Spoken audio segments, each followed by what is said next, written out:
Hi, in this video I will cover how to utilize Claude Code Sonnet 4.5, your agentic coder, and use it to build and maintain an existing application. Now, I have an application which is pretty old, not being maintained very well. It was just written for myself. I worked mostly as an IT contractor and I needed to maintain my own database. And that application was written over 10 years ago in Code Igniter, which is a programming framework built on top of PHP. And now I have already recently modernized it using Claude Code Sonnet, so I've been playing with Claude Code to maintain this application, and what I learned is that it's a really good way to keep your old applications maintained and enhance features using agentic programming, which is, we can also call it AI pair programmer, your assistant. So let's go through what we have.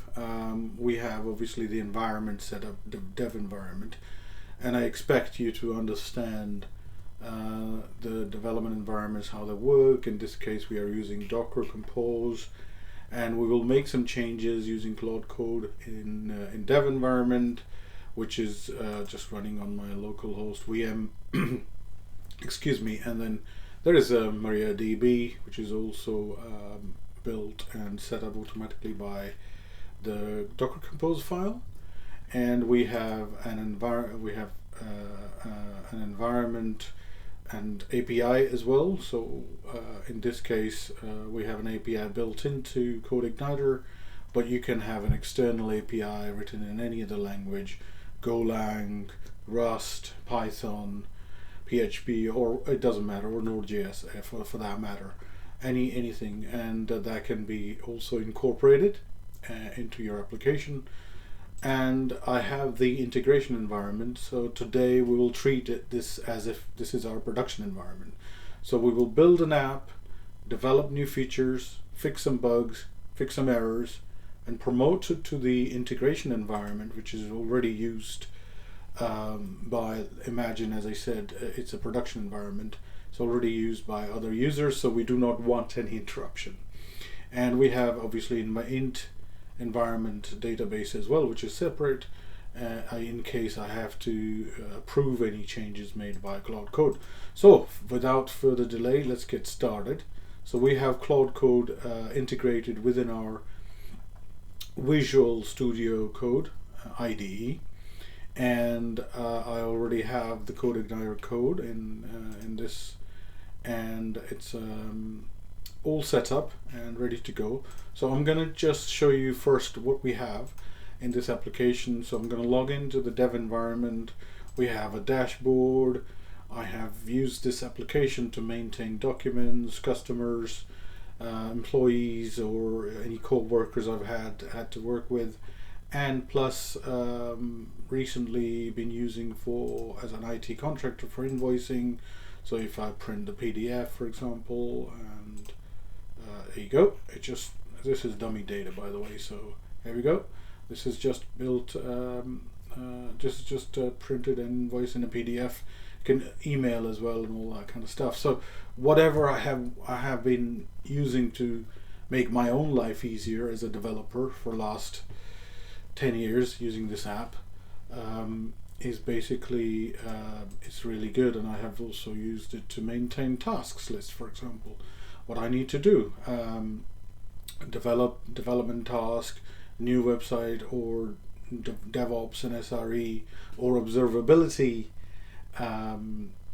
tasks I perform on a daily basis. And so what we want to do is, let's imagine that we have, as I already mentioned, we have various databases, tables and things developed over time, and I have sales invoices, which is great. But one of the things I would like to do is do the VAT return automatically, because I have to now export at this stage export all the data for invoices from my production environment, and then integrate or sometimes import into QuickBooks or other systems. And it's a manual step I would like to avoid. So let's see if we can ask, can you add a new feature in this application which does the VAT return, if I can type today, as per the UK legal requirements. Now we won't build any kind of automatically submitting VAT to HMRC, that kind of thing. First, we just want to make sure we can do VAT return, and let's see what Claude Code do. We can use sales invoice. I'd have to refer to sales invoices table, which is in MariaDB, already exists, and as you can see here, yeah, so there's a ignore the copy, but there's a table here in the dev environment, and so we already want to utilize the data in it, and data in it has the VAT return, VAT charged or in it. If the customer was in UK, the VAT should be accounted for each quarterly. I'm just trying to train it before I set it, unleash it to build. And if the customer country is outside UK, then that VAT should be accounted for as non-EC,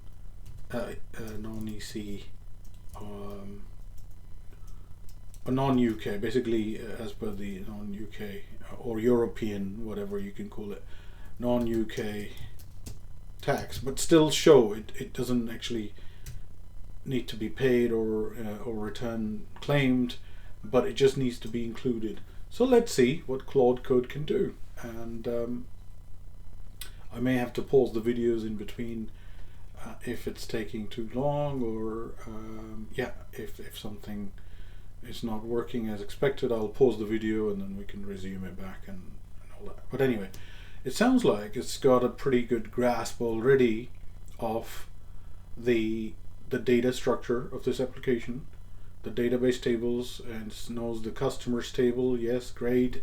It already has probably figured out by now that customers table is linked with invoices table. So it's gonna probably try to make some database structure changes first. As you can see on my screen, that is saying, okay, I need to maybe run these SQL queries and make some structural changes. I can see the table structure, it says great, and VAT related fields as well, it's recognized, which is great again. And it's going to ponder and wander, and yeah, it's going to work out which fields are to be used in the invoices table for tax. Remember, this is a pretty old database, and the naming conventions were not really thought through. This was just built for my own purpose, and it's going to create a VAT return model first. Model is, remember, it's following Code Igniter framework, MVC framework model view controller. So it's going to create a model first, which is it's going to use as a starting point to build the views and possibly the control between the link between the views and the database tables and the views. So let's see. Okay, it says create VAT return controller with quarterly report endpoints. That sounds good. Yeah, I do want it to create a web page where within the system, so we don't have, you see, we don't have any VAT return here. So if I even search for the menu, there is nothing. And so this is the dev environment. So we know that there is no VAT return facility in this application at all. And it's gonna build VAT return views, it says list, report and details, which I'm really excited about actually. I've been meaning to do this myself for many years, and I just didn't have time because I'm busy working for end clients and to you know, earning my bread and butter. So this is a great example of where you can utilize Claude Code or ChatGPT or Firebase or any other AI tool really, which is really good for coding. Vibe coding is called these days. I'm old school, but anyway, the idea here is that this is not just about Claude Code. Sonnet, which is quite a recent LLM model they have released, which is really powerful. So first time I'm trying 4.5, and it seems to be tinkering and hatching. I like these terms it comes up with. The reticulating.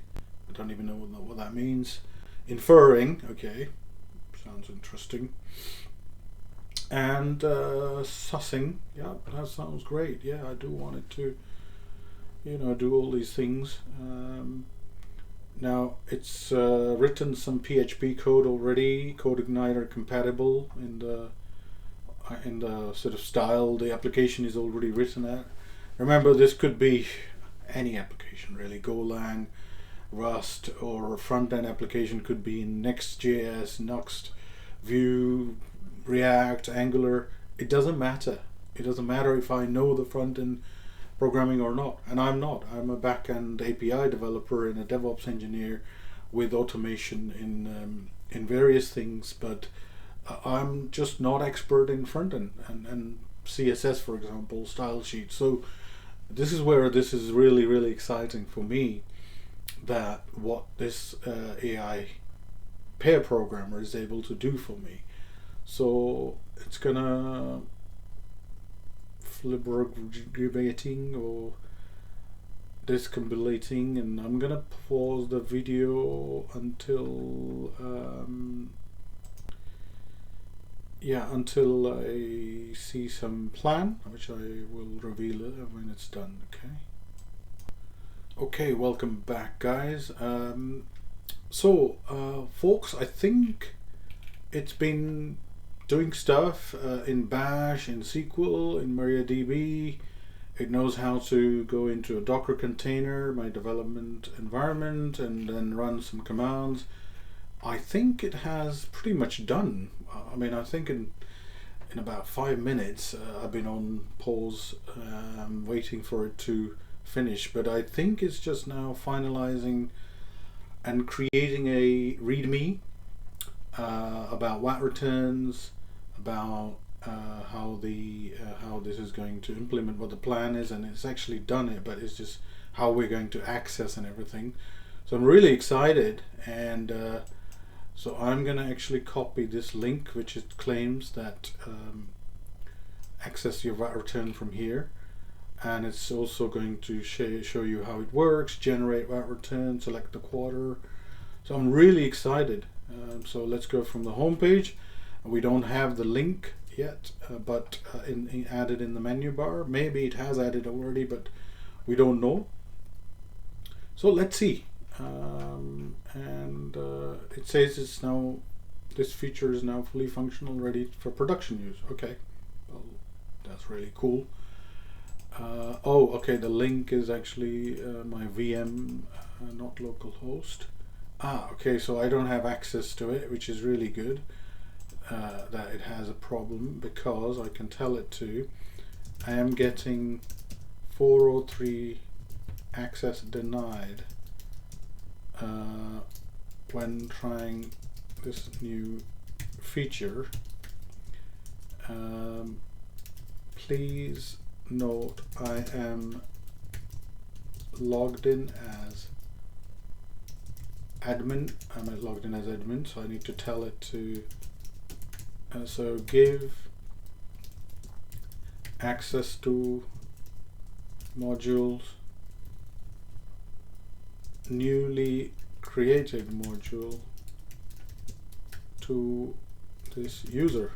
So let's see, actually, because that's usually a sysadmin or a onboarding team role, right? When in a company you have a new software and a user would need to be given access to it. Usually there is some provisioning and onboarding and vetting process and all that, because this is serious financial data in a real environment. And not in this case, we're using dummy data, but in a normal environment it will need to be given access. And so I'm really happy that even if the AI can do this for me, because it saves us a lot of time. I'll still have to approve manually making this change in production. Remember, this is just a local database here, but my MariaDB in the int and the production is not accessible by this guy yet. So okay, I think it's gonna work out how this works. I'm gonna put this video pause again. Excuse me. Okay, so it tells me that test the VAT return access with admin user, that it has permission. It has basically integrated the permission system, which was already in the system, pretty old application, and it has created a SQL grant VAT permissions as well to admin, a SQL, because the permissions are saved in MariaDB as well. So this is really interesting that it's just created a file, and I reckon it's going to also run that file for other environments I may have to remember. But log out and log back in. It's suggesting what I should do to make sure it works, and it says if you need to grant VAT return access to users, which we will need to do in other environments, of course. So it's already telling me what it has done. So I'm going to keep that in a file here, so that we can do that later. And also let's just see what else it says. Solution access granted. So okay, yeah, let's just test it. VAT returns. So it told me to log out first. I'm going to log out, and now I'm going to actually type VAT returns, and then it's going to ask me. Okay, so okay, great. So this already is great, very, very exciting, that I already have a VAT return application module within our existing CRM application or financial management application. Now it says generate your first VAT return, because obviously we don't have any VAT returns, and it's gonna ask me now I don't have any data this year, but let's see if we have older data in the system, and we want to do Q1 for 2022. Let's see. Okay, there was no data. That's great.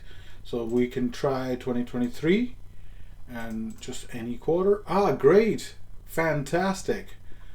This is really cool, guys. This is getting more exciting each time I kind of try and test these things.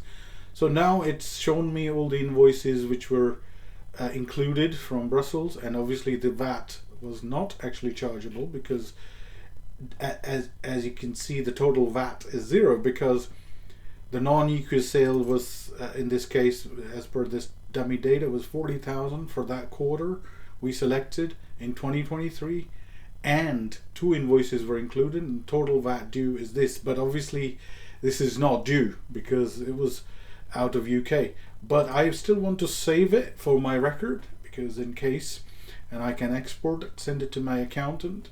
I can submit it. I don't know what this will do if I submit it. Okay, so it will not submit it to HMRC. I will be very, very surprised. I mean, it will be fantastic if it does as well, but I think it will just post it that I have actually, it was not submitting to HMRC, which is what we need to do probably another day. But it's submitted. That means my VAT return is done and dusted. I know I don't have to pay anything. That's another great news.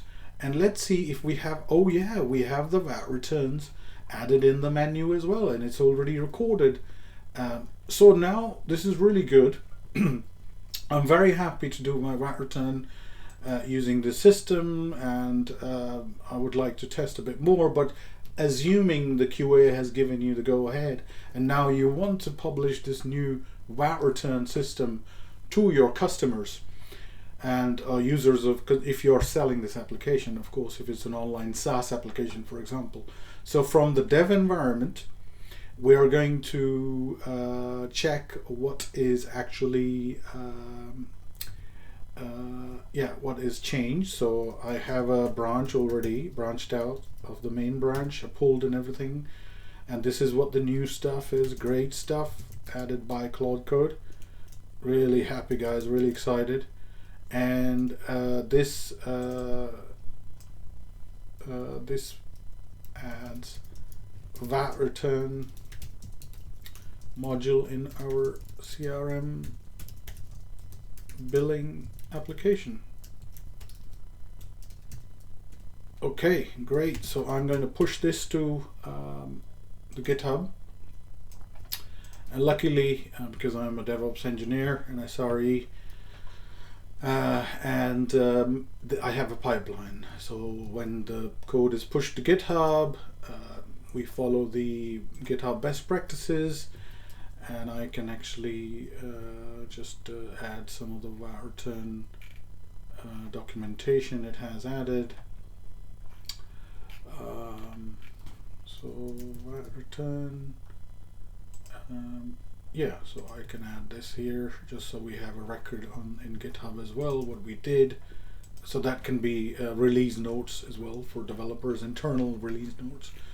So that's great. It's a markdown file. Now I have to get somebody else in this collaborative GitHub to merge this code to the main, because it won't. That's how we work. So I'm just gonna pretend that somebody has approved and they have seen my maybe automated videos or of this, and because in a real environment QA will create an automated Cypress video or something which will, which can show a video of the proof of yes, this feature is well tested. That's the point I'm making. So imagine we've gone through those processes and it has submitted hundreds of VAT returns in a nightly build overnight.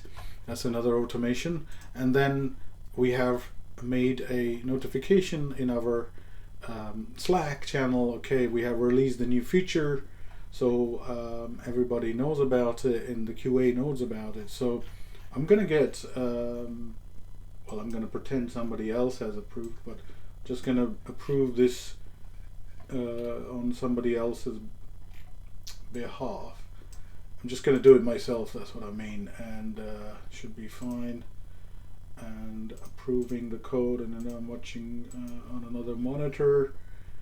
So in a real environment, you see in a real environment, if you're working as a group in a team, they will approve, the QA will approve, and then this should trigger a pipeline. It's going to take a couple of minutes, probably 2-3 minutes, what it does is it builds a Docker image and pushes it to the int environment in this case, but we have the same workflow which can push it to production as well, and production acceptance, any other environment, but we are just gonna pretend the int is our production for this demo. So I'm gonna put this video on hold again, and I'll be back shortly. Okay folks, so our pipeline has finished. It has done a Helm deploy. The production is running in Kubernetes, and this is the int environment, as you can see. And we run Docker for development only, and I have a Kubernetes cluster, and I have the int environment running in Kubernetes. So the pipeline is finished, and the pods is just initializing.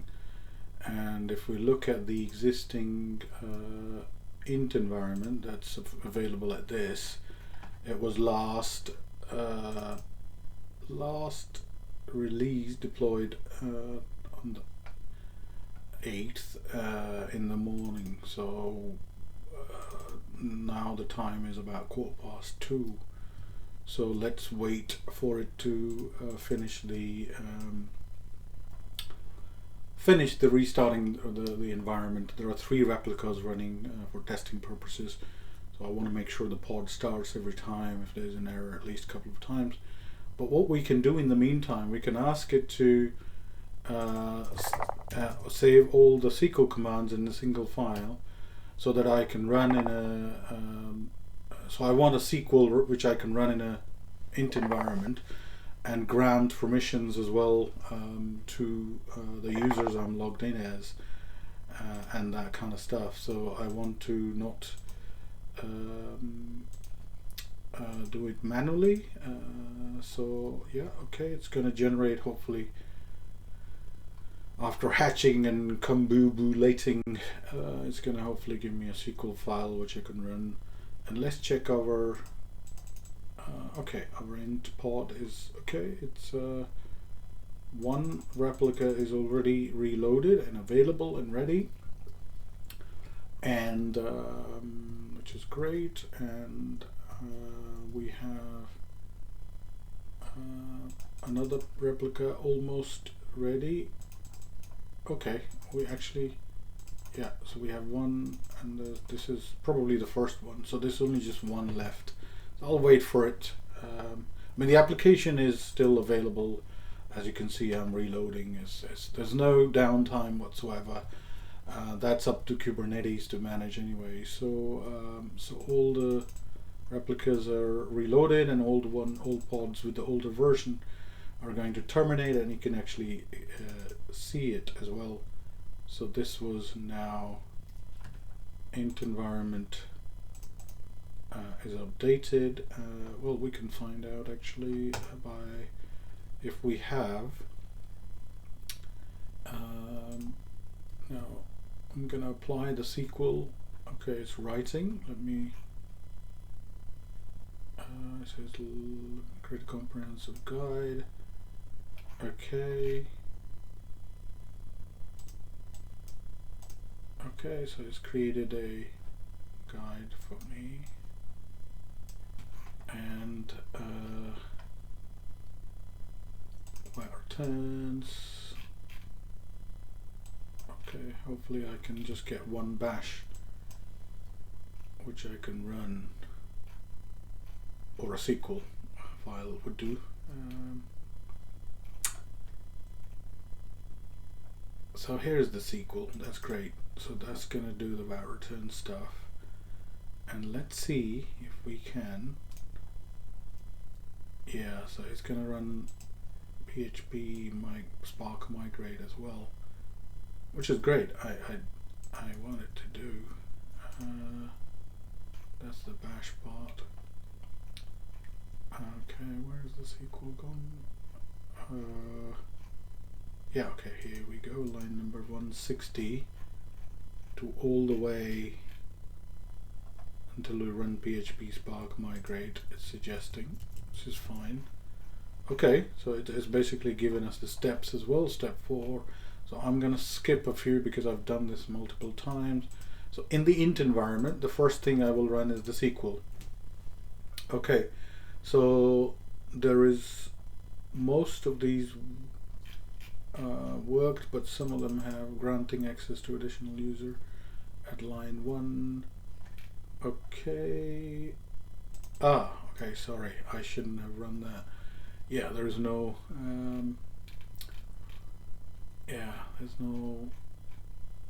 there's no user role ID, so I need to copy that role ID from dev environment. But anyway, let's see if we have the in the int we have the VAT return module. No, okay, it's not yet. Okay, that probably is because it hasn't done it. So I'm going to pause the video, fix this, and come back.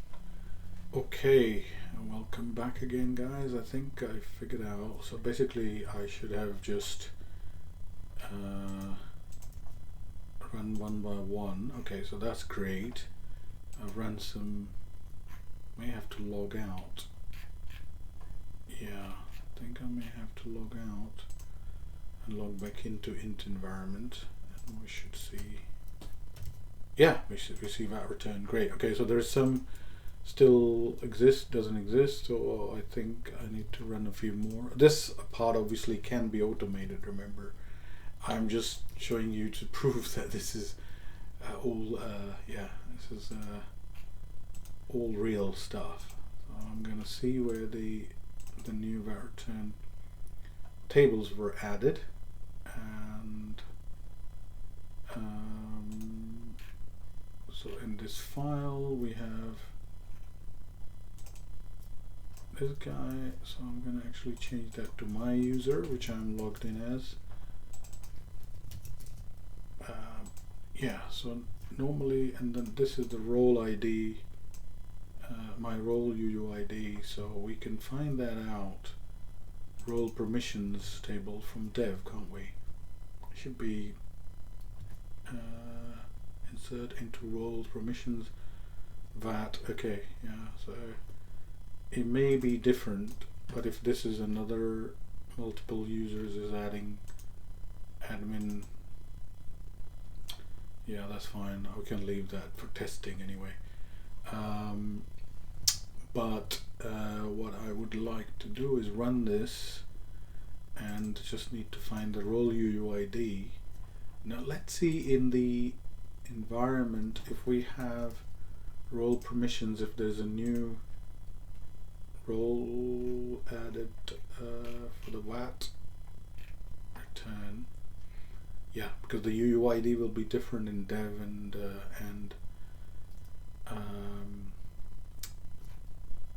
in the dev and the anyway, so I can't just copy that from. So this is the menu item UUID, and let's see if we have a roles, permissions, and roles.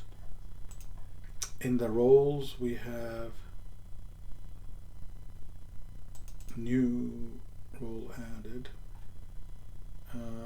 Okay, I'm gonna pause and try to work it out and come back again. Thank you. Okay, welcome back, guys. Okay, so basically I just had I missed one step. I to create the table and insert some so data from the dev, and as you can see now we are in the int environment, which is up to date, automatically deployed with the new feature, and the VAT return is also available from our dashboard.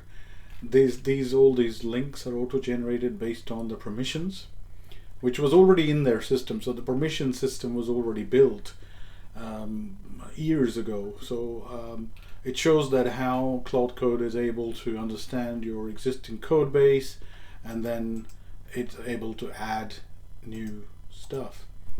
And we can view that the same VAT return I did in the dev environment, I imported into int, and QA can test it. They can even run this automated tests every night and many different data sets, and do regression testing, benchmarking, and send the data to matrix to observability, and then hopefully we will have this feature rolled out to the wider audience. So I really want to thank you for watching this video. I think in about half an hour. In true sense, it was less than 15 minutes actually, the coding part. It was just the SQL part which I didn't understand how it's going to deal with. Actually, it's done a really good job, and we can automate that part as well, but I'm a little bit skeptical going live with everything without doing a human review. So with this I would like to conclude this video. Thank you for watching this video, and thank you to Claude Code and AI, and God bless. Cheers.